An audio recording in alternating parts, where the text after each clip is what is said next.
Thank you, Mayor. Thank you.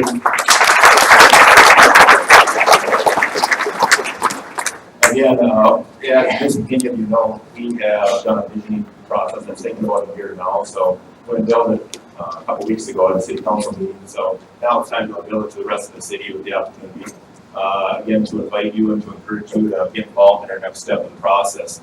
Again, a special thanks goes up to our steering committee, the 11-member steering committee that the mayor just thanked, and a special thanks too to our directors here at City Hall and our city staff too. I'm always a firm believer that the strongest thing a company can have are its assets, and if you have good people around you, then good things are going to happen. So again, a special thanks to our directors and our council for allowing this to happen. So what is the number one thing that every successful company has? Pretty much a vision. They plan on what they want to do, so that's why the city went and took this initiative to go ahead and have a vision. It wasn't just a simple closed room meeting, let's see what we want to do. It was, again, a 9-month process, and then we're spending the next few months to unveil vision. But it was basically to get the community engaged. And the reason, again, for the vision, it helps clarify the general direction. It simplifies hundreds or thousands or even more detailed decisions. And you can always ask, is this in line with their vision? It can help eliminate hours, days, or even months of torturous discussion. And you can take a look at other companies that are currently out there right now. What's Target currently going through with their new CEO? He came on and he took a look at the company and he said, we need to change and we need to focus on certain things. So what do? They pulled out of Canada. They're taking a look to see where they have for apparel within their store. They're taking a look at to see, do we want to go organic? Do we want to go like Joe Traders? Do we want to go with cheaper groceries? We don't want to just be an afterthought in the grocery market. So they're trying to increase their game in the grocery market. They're going to expand more at home too. So Target goes ahead and does that. That's what they're doing. They're getting rid of the things that they don't want to focus on that haven't been productive anymore. So we want to make sure as we move forward, all of our resources going towards things that the community strongly believes that are going to improve the quality of life and bring more people to fair, more businesses to Faribault. Another one too motivates people to take action in the right way in the same direction. Even if the initial steps are personally painful. So in other words, let's not focus on ourselves or our small little business. What's going to help us in 10, 20, 25 years from now? What are the big picture items that we're taking a look at? Some of these items are going to be short-term items that are out there for 5 years. Others are going to be done in 15 to 20 years, and still others are going to take time. It's going to take 25 years before some of these get going. But you have to start the process now, because if we need to go to the legislature and ask for money, if we need to talk to MIDOT, if we need to talk to DNR and get grants for interchange projects, for additional parkland, for bike trails, whatever it may be, the process needs to start now, and everybody can jump on board and be along with that. And then the third one too, it helps coordinate the actions of different people, even hundreds of individuals, in a remarkably fast and effective way. So again, you want to get involved. People can take a look at the vision plan, and then they can say, I can help in this area. That's what those cards are on the table for too, as you see in the center of your table. Ask yourself what you're going to take away and how you want to be involved. I'll take those cards after, and I'll be sure to give you a call. Now, one thing is we're just starting up the implementation stage of this vision, is that it's going to take some time. We're going to go through, and I'll talk about this right at the end, where we are with the process. But we're going to go through our strategic planning and planning for implementation on the rest of the vision. So again, those cards are out there, and all the information I'm going to go through too is on a booklet that's in front of you. So feel free to take that. Some of the items I might skip over a little quicker than others. But again, all the information, even additional information, is in the vision plan that the council already approved for you to take with you. So the process that we had, we hired consultant Craig Rapp. He came in, and to help facilitate. With that, we appointed an 11-member steering committee. And then, again, we wanted to engage the community in that. So there were 4 different forums that we put out there for them to be engaged. The first one was community survey leaders. That was about 100 residents or 100 people. And we just asked them simple survey questions, got the information back. And we're going to go through some of those questions here in a minute. The second one was a meeting in a box. What we did is we took literature out on that night to unite the neighborhood meetings. That's what meetings in a box were all about. So companies or neighborhoods or small groups of people, whether it's civic clubs, they could get together and they could answer a number of questions that were in the package out there. And that would help bring the information back to us. And then the other one was there were 8 focus groups that were set up and 4 community forums that were also set up to engage the public to get them involved. Now, what the steering committee did is they just didn't go off on their own and come up with their own ideas. They took all that information and filtered it out. So that's, again, I just don't want there to be any confusion on why there was a steering committee. It was to take all the information from over 250 people that participated their input to come up with core values and strategic themes and go through the information. And there were some late meetings. I think we had about half a dozen meetings. A lot of them ran until 10 o'clock at night. They started at 6. So there's definitely a lot of information, a lot of readings to go through. We did have state demographer Susan Brower come in, and she talked about the population has increased 37.5% over the last 25 years. So what is that going to look like? If we're close to 24,000 now, that puts us up to about 33,000 people in another 25 years. What is the housing going to look like? What is the demographics going to look like? And there was similar growth in Northfield and Owatonna. The population is more diverse now. Back in 1990, it was 96% Caucasian. Right now, we're at 75% Caucasian. So what is that going to look like going forward? How does that change how we roll out services for the residents and businesses? In addition, approximately 50% more people of color as a percentage live in Faribault than the average city. And that's huge. If we have more, again, if 25% of our people are people of color, that's higher than what a lot of the other cities are taking a look at. Faribault is younger than the average Minnesota city due to the large number of children born into recent immigrant homes and families. Then the average household income and average educational attainment are below state standard. So those are some of the challenges that we have. Why do people want to live in Faribault? Faribault has a strong sense of community, high quality parks, natural resources, recreational assets, a broad range of high quality educational opportunities, proximity to the Twin Cities right along 35, vibrant and diverse mix of business and industry, the historic architecture, and diverse culture that we have. And the primary challenges for the future, 32% of the people said that it's diversity, 24% said jobs, well-paying jobs, 18% said poverty. 68% of the people agree with the statement that Faribault residents believe that Faribault is inferior to the neighborhood community or to the neighboring communities. I've heard a lot about that too, the inferior complex. However, 78% agree that Faribault needs to invest to improve its image. There again, that's the reason for the vision, so we can put all these things on paper and begin to improve and invest in our own city. And then, what is their vision of the future? Faribault residents will have better paying jobs. Faribault schools will provide a good education, have higher test scores. Faribault will embrace diversity. There will be less poverty in Faribault. Faribault will provide diverse housing for people of all ages. Faribault will embrace change, and Faribault will be a safer city.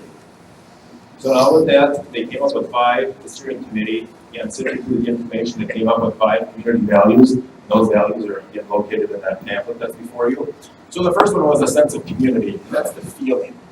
A strong sense of community belonging. We believe that, and why is because they believe that it is friendly, respectful, safe, inclusive, and welcoming community. The second was a sense of place. They value and respect our historic character, iconic institutions, rich traditions, natural amenities that give Faribault a unique sense of place. And then there's a sense of opportunity. We value the opportunity for all people to have growth and enrichment in our community, including opportunities in high quality education, decent jobs, good housing, quality health care, and access to nature, leisure, and the arts. So that one again spans all across the spectrum, if you will. Innovation was the fourth one. We have value and encourage creativity, flexibility, and openness to ideas and positive change in the sectors of our community, including business, industry, education, and government. And the fifth one was excellence. Simply put, we value excellence and strive for it in everything we do. We believe if it is worth doing, it is worth doing to the best of our ability. Like Roy Disney said at one time, it's not hard to make a decision when you know what your values are. From there, they created 6 strategic themes that pretty much rose to the surface. The first one was thriving economic development. I'm not going to go through all these in detail, but the first one was to define Faribault's competitive advantage in the region and target markets. And some of the things that can help us do that are to work with the team, to work with the University of Minnesota. They have great tools out there that the Chamber has actually had access to in the past. But it helps take a look at to see where some of our stronger industries are, if we have more in one area and less in other areas. So when I took a look at what was done in 2012, we have, they call it the Fusion 1 quota.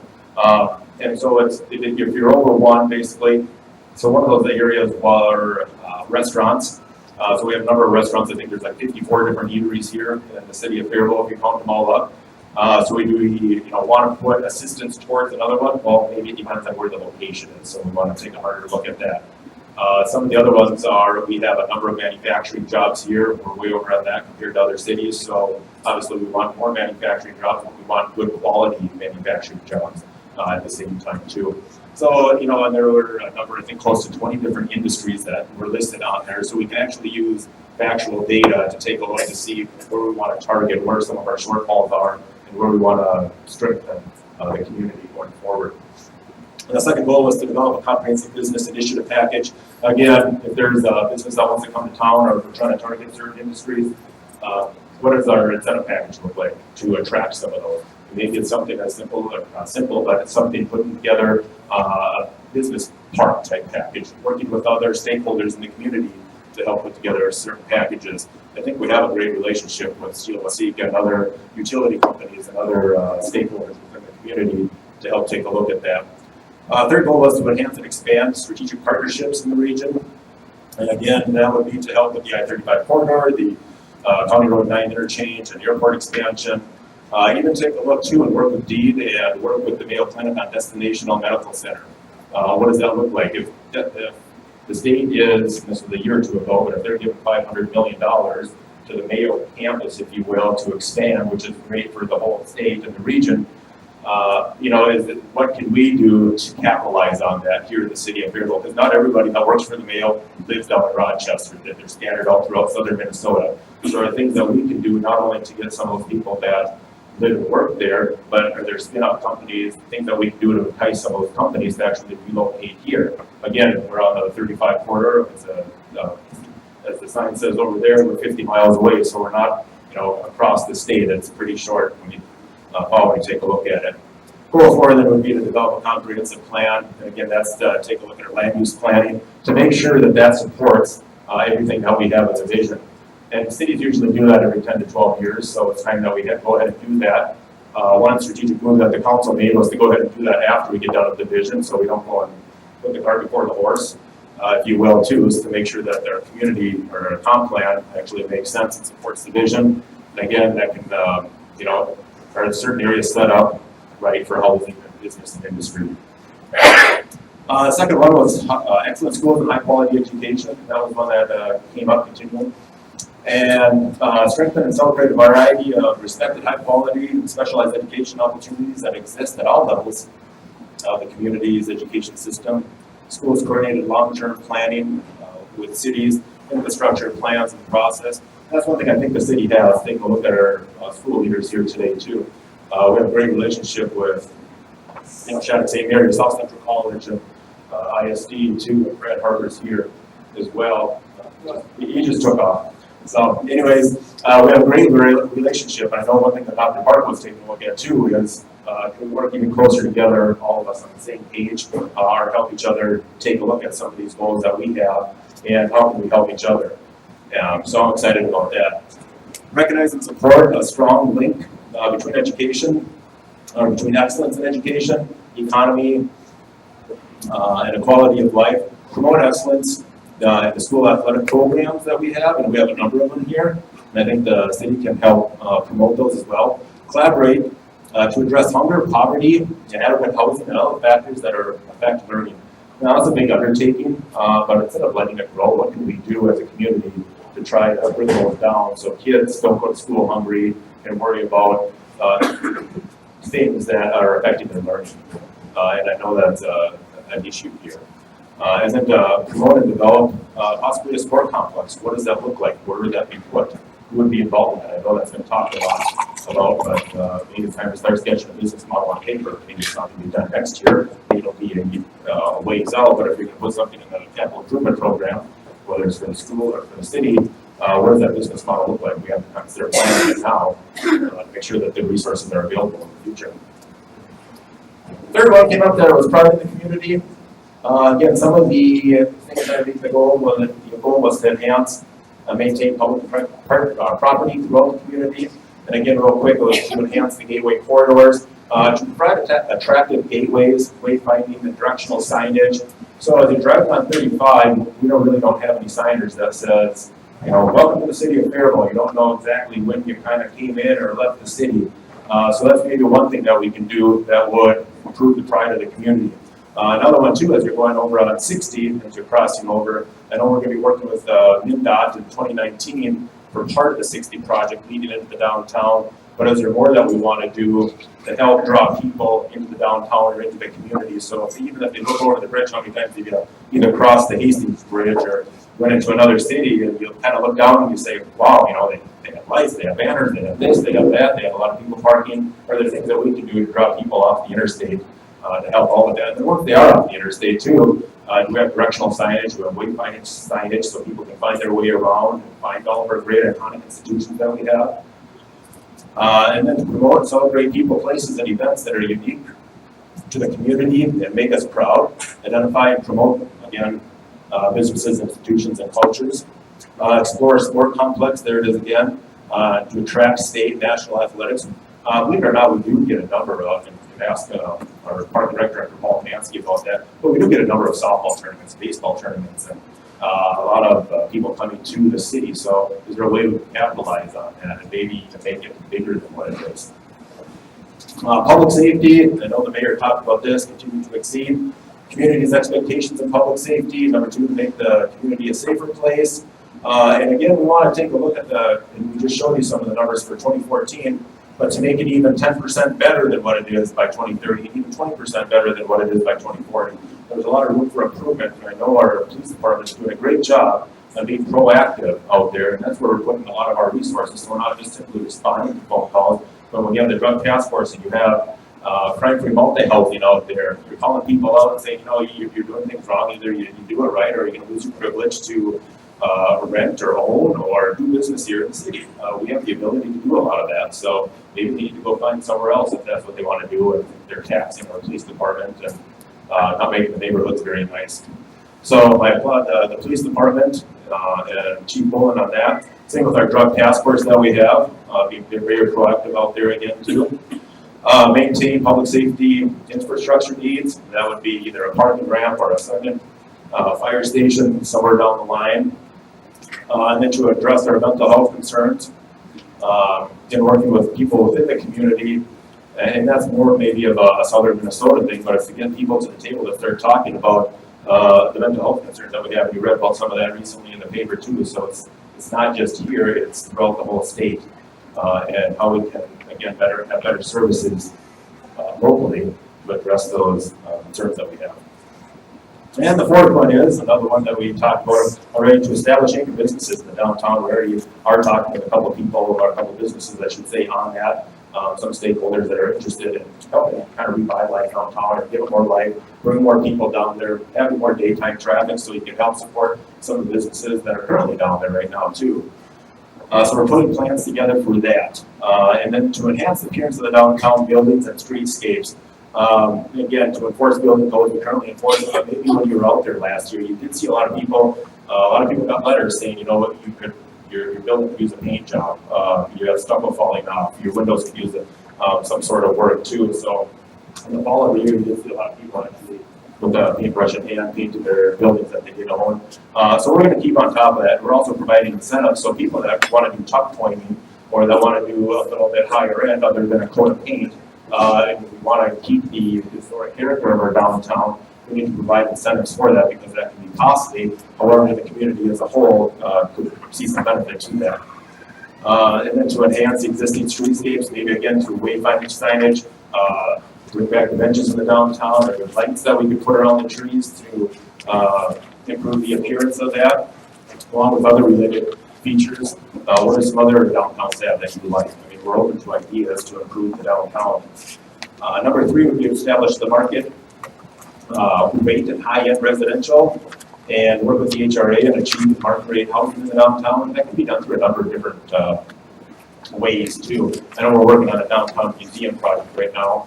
We don't have anything to unveil right now. We're still working out the numbers. There's still another stakeholder that's actually involved and getting interested in that too. But part of the idea was if you have ways to use the top floors to help finance the bottom floors, and you have an income and a cash flow coming in, maybe you can have some higher end apartments up there, or you can sell it off as condos, or maybe some other type of business model out there. But if they take something that's currently out there, I don't say repurpose it, but have a higher or better use for some of the buildings that are currently down there.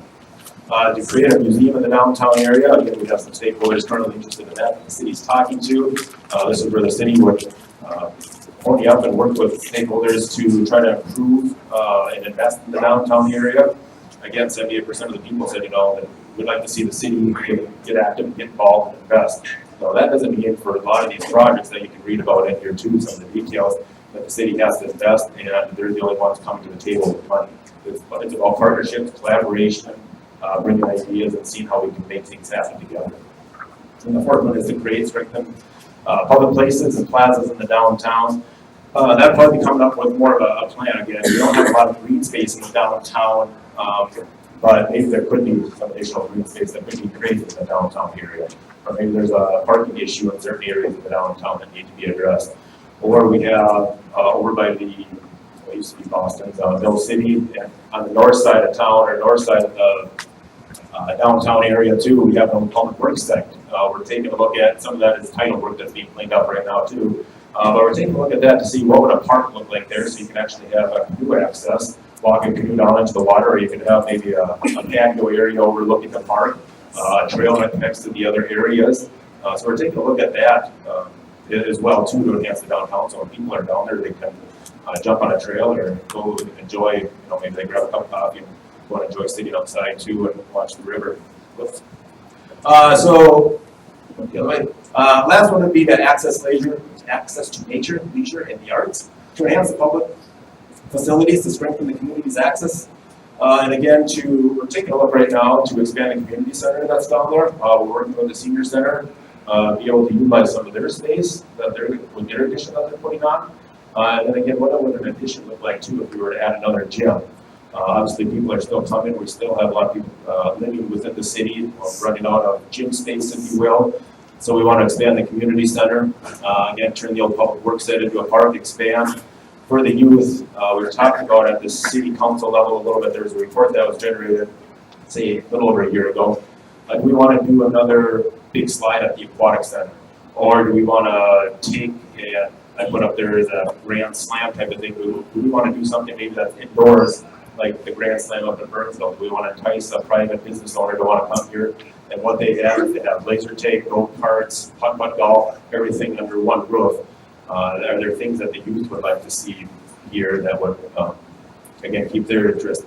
Collaborate with organizations that promote community facilities. And again, maybe promote Faribault as Hockey Day in Minnesota. Promote the Riverbend Nature Center too with the biking, hiking, and ski trails that they have. Snow showing, they have a number of events out there between the runs and everything too. I think the city could actually do a better job of helping promote that too and working with that and being out there. And to collaborate with others and to plan to develop Faribault as a region premier destination for biking. And that would be part of it would be over at the White Sands Trail. What we're trying to do is to get a trail within the city from White Sands over to the downtown area, and then maybe make your way over to Teepee-Tonka or up on the hill somewhere as well. There's a lot of trails that are proposed to come right there. So it's really, again, in my opinion, that's really right on the front door. We just have to probably invest a little bit, make sure that we're staying on the trails that are going to come in there. We have the Sakata Trail going out west. The Prairie Wildfall Trail that's going to go down to Owatonna, and Millerstown Trail that's going up into Northfield too. So there's a lot of things in the work regarding that, but I think once those are done, I think there's going to be a lot of people that can actually use those bike trails once we start promoting those a little bit more. So after they went through the community values and strategic themes and all the work that they did, they came up with a vision at the end, a little thing. And the vision is, Faribault is one of America's best small communities. a place where all people find opportunities to succeed, grow, and prosper. We celebrate our unique strengths: education, business, industry, medical, nature, recreation, leisure, and the arts. And we're proud of our historic downtown and iconic institutions.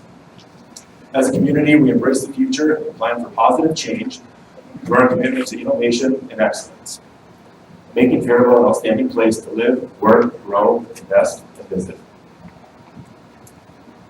So one of the questions I always get are, again, how can you be involved? Please call me, please fill out the forums. Let me know what you're thinking or how you want to be involved. Where we are, again, I don't mean to stretch this out as a stage process, but some of the information, I guess, that I have at my fingertips, this is kind of the way it lays out. So the city council did recognize a sense of urgency, if you will. There's a vision. A number of people were asking for the vision. The city council saw that as well, so we went ahead and got the community involved in the vision. The second stage there was to create a guiding coalition, and that was really the leadership team, the steering committee that were put together, that put in the number of hours for that. So that's done. Develop a vision and strategy. We created a vision to help direct the change effort.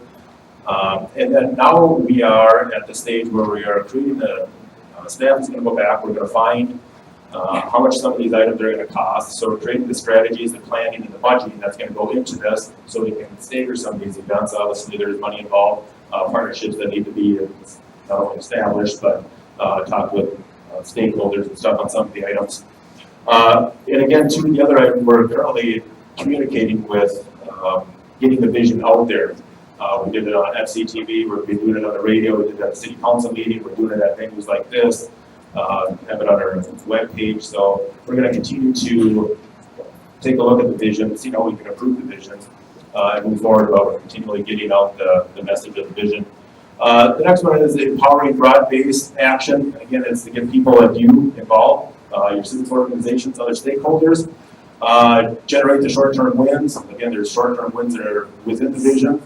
Recognize those wins once they've been completed. Consolidate gains and produce more change. Again, this is not just a snack plan that's sitting there for the next 25 years. It's a plan that we're going to continually come back to, talk about, discuss, update, bring back. And then anchoring new approaches into the culture too. So this becomes kind of our mindset, our way of thinking on how we can accomplish things. Not simply say, well, it's too expensive or that'll never happen and that's not going to change anything. Those are some of the things I've heard. But it's still in people's minds on the fact that we can change things. So with that, that's all I have. And I'm going to introduce Nick Stallman right now. And he's going to talk to us about a call to action plan. So, okay.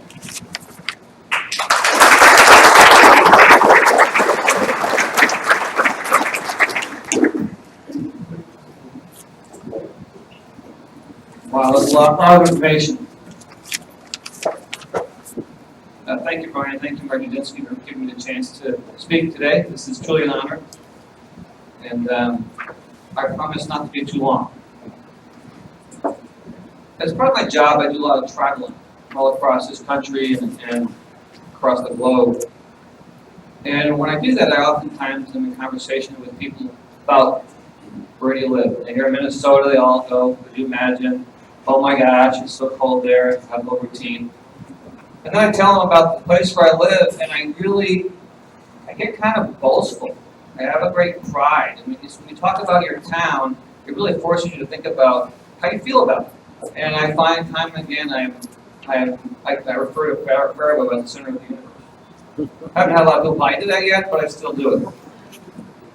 So anyway, this whole process to me is really exciting and engaging and just a phenomenal thing for the city to have led and done. But I will tell you that a vision that is a decreed vision is a hollow one. A vision born of process, as you've heard today, and input is a shared one. It's one that has legs, momentum, possibility. But turning a shared vision into a realized vision is in fact not easy. It's hard, requires relentless work, and it calls for sustaining the focus and taking the long view. 2040 is just a few years away, not tomorrow. It calls for sharing the load, many hands lighten the work. It calls for giving and receiving pats on the back for encouragement. Simple words of support go a very long way.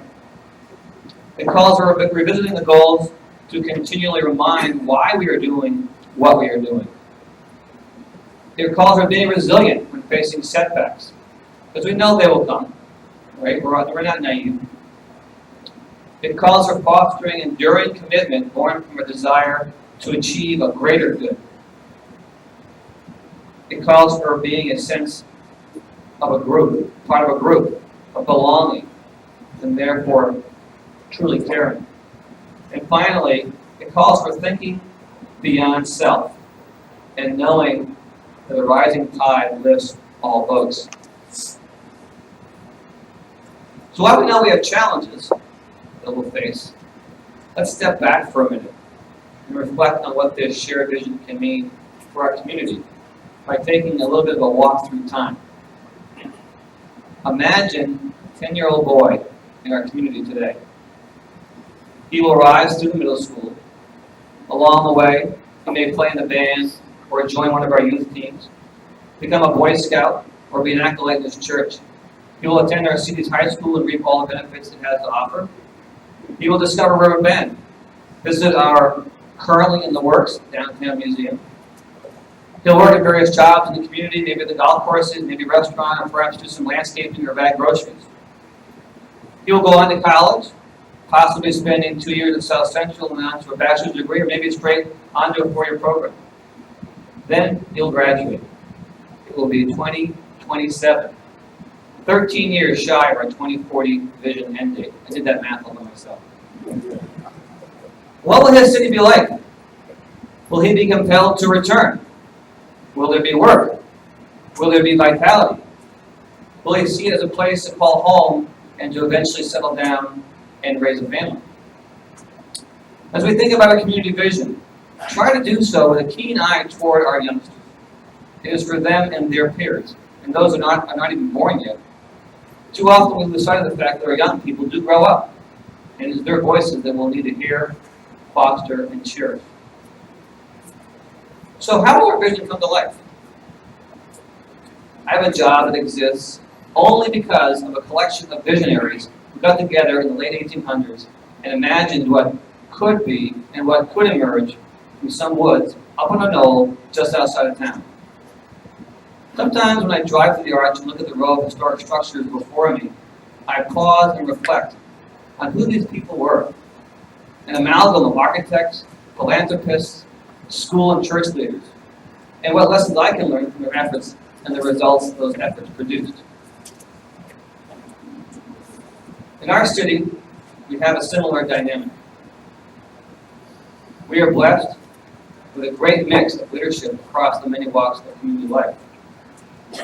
Our mayor and city council have led the charge in creating our vision and see clearly the role they'll play to make things happen.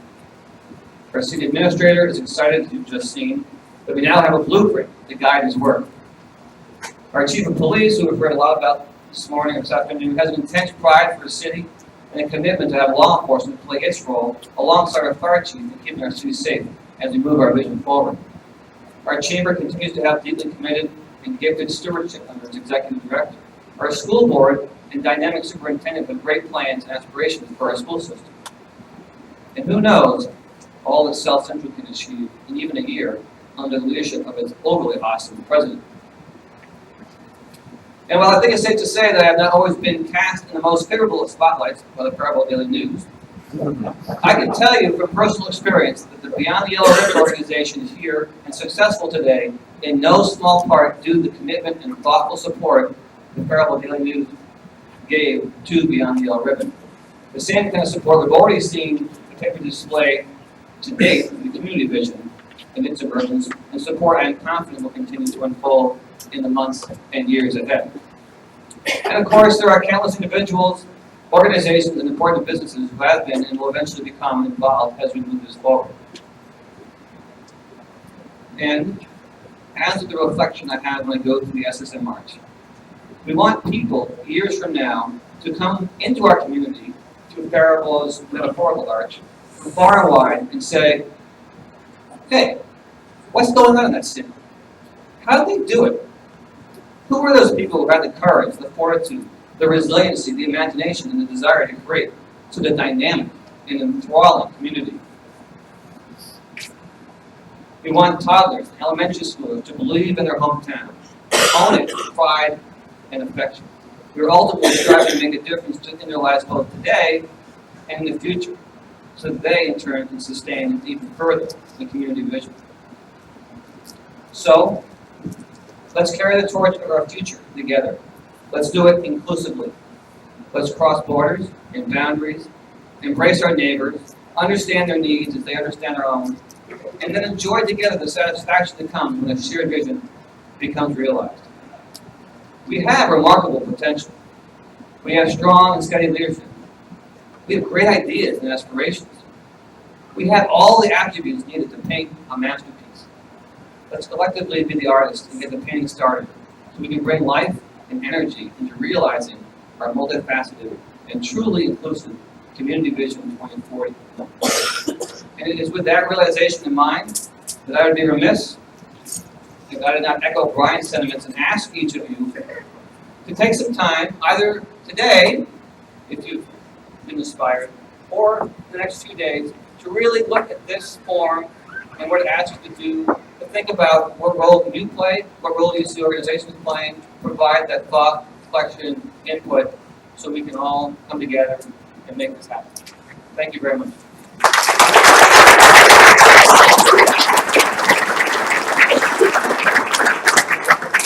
Again, I want to keep this going because I know you all want to get back to work, but a sincere thank you to all you for coming, and as well as Nick, who has wrapped us up with Dr. Parker. We've already been meeting about downtown and some new ideas with the museum center and things like that. I mean, think of downtown with possibly 10 housing units for college students, or 15 faculty from Shattuck. Downtown, living and working downtown, going to those facilities, things like that. Again, this whole vision is a great big thing. It hits the industrial parks, the trails, all those things. But really, if you look at the thing, like 82% came back. It really is up to a vibrant downtown. People who want to locate to this community, come downtown. They want to get that feel of a neat, vibrant downtown. So working together with, again, Dr. Parker and Nick Stone and Shattuck and all your industries here in town to really set that forward and get that in motion. It started. You can get on board now. Again, we'll assist with some public help to try and get that going, and in hopes that the private community will come on and invest their money as well. But I think most people need to see that first commitment of things happening downtown, and I think we're on that right track. So again, I look forward to it. I think it's going to be a great vision in the future. I want to thank you very much for coming, and thank you.